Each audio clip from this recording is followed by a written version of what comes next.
Somewhere in the depths of space, or possibly just somewhere in the depths of a YouTube server farm, there's a video review of mine of either a TV show or, indeed, a movie that doesn't include a postscript.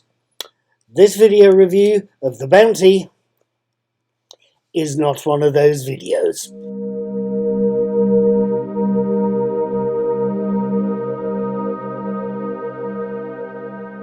Right then, hello, good evening, good afternoon, good morning, good whatever it is, wherever you happen to be. My name is Paul, I'm also called Knickknack. I'm the brains, so help me God, behind Knickknack's Daily Teaser. It's a fun daily brain teaser quiz, and you'll see it going past once a day on my YouTube channel at Mr. Cuddy2977. Please feel free to like, share and subscribe, and you will also see it going past on Knickknack's Old Peculiar, my blog, and possibly the most boring, repetitive thing it is as well.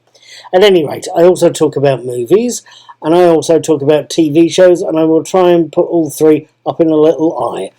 Please, like I say, feel free to subscribe and hit the notification bell, because that way, when I do post something new, whether it's a quiz, whether it's about Star Trek or Doctor Who, or anything else, you get to hear about it first. At any rate, tonight is let me double check the date here, is the 25th of March, it's a Saturday night. You can tell I'm skint because I'm staying in and doing a review. I'm doing a review of the episode of Star Trek Picard I saw last night called The Bounty, and I wanted to tell you what I thought about it.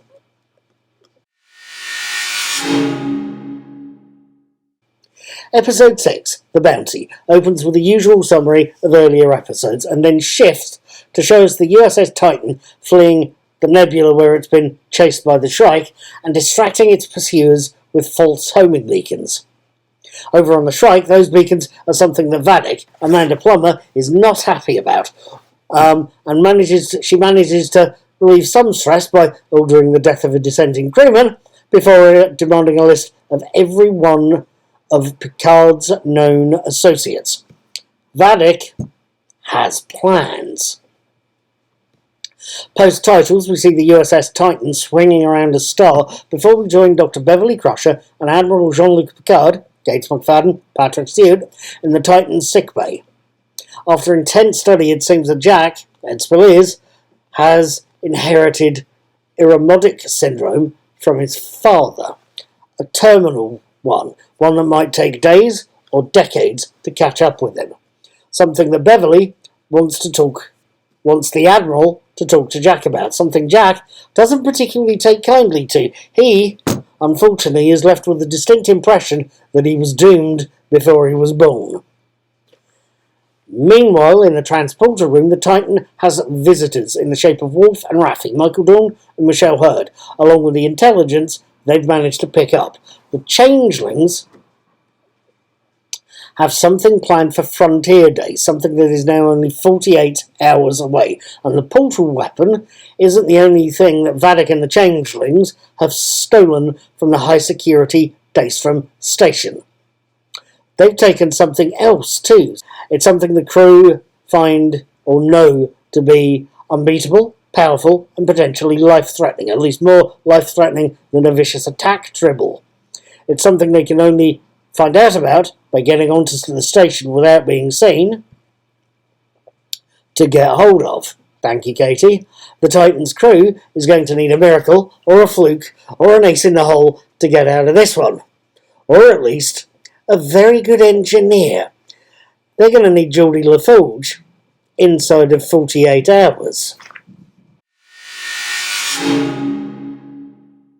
Now, what did I make of The Bounty? What did I think?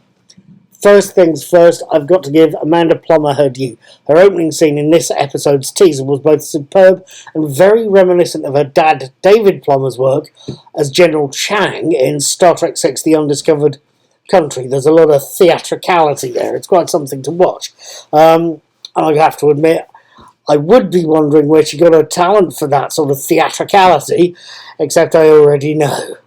Her dear old dad, God rest his soul. Talking of performances, something I noticed that Star Trek The Next Generation seemed to do well was focused on its ensemble cast, mostly by having in some series, having a cast member of the week approach. This week's episode will be about Captain Picard. Last week's was about Troy. Next week's is about Data.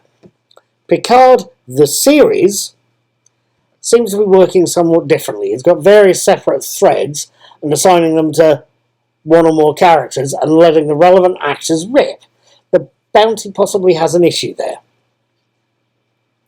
Yes, the Admiral himself, alongside Ed Speleer's Jack, are the central characters, effectively, and both Stewart and Speleers do very well. But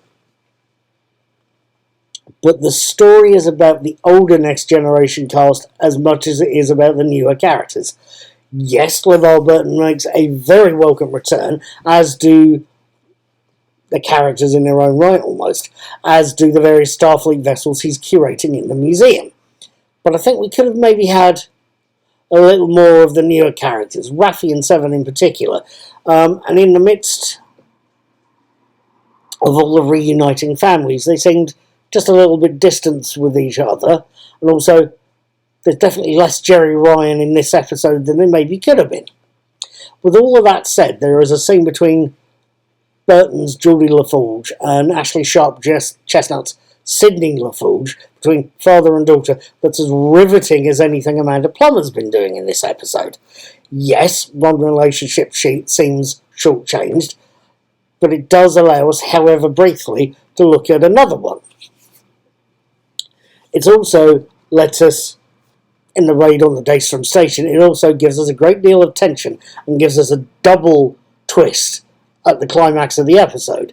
Riker is confronted by a fellow hostage, and something very much like Data tells Admiral Picard that his dead body's been stolen. Yes, I'm hearing you asking. Paul, you're asking, what did you make of the Bounty? What did you think of it? Frankly, it is yet another lovely little episode, and yes, it's another one that's given another nasty twist in the tale. In all honesty, I thoroughly enjoyed it, and yes, I am going to be back next week watching the next episode, Dominion. And just so you know, it's the 25th tonight. Tomorrow is the 26th. I will be watching the next episode of Apple TV Plus's For All Mankind, called The Sands of Ares, tomorrow, and I will have my written and video reviews of it up on Monday the 27th of March. I will be watching the next episode of Picard, Dominion it's called, on the 31st of March, and I will have my written and video reviews up of that on the 1st of April. I will see you then, and you can let me know what you think of what I think. Let's not call it a date, let's just live long and prosper. Tally-ho.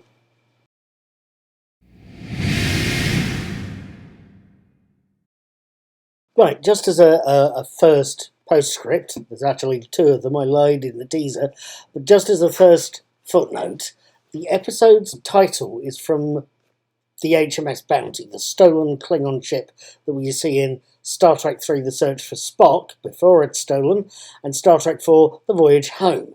Jack Crusher manages to persuade Sidney LaForge that pinching the Bounty's cloaking device might just be a good idea.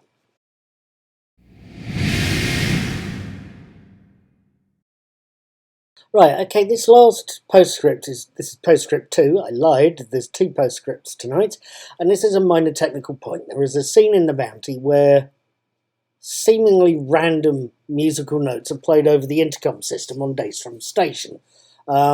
Notes that the trombone-playing Captain Riker names as they're being played.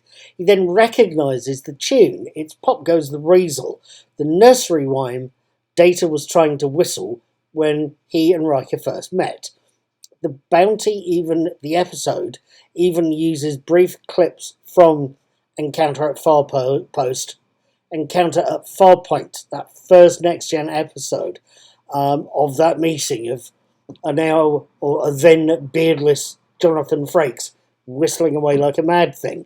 It's beautiful to see. It's a nice little callback, but the actual clips themselves are just beautiful to watch. They really put the work in to restoring those clips.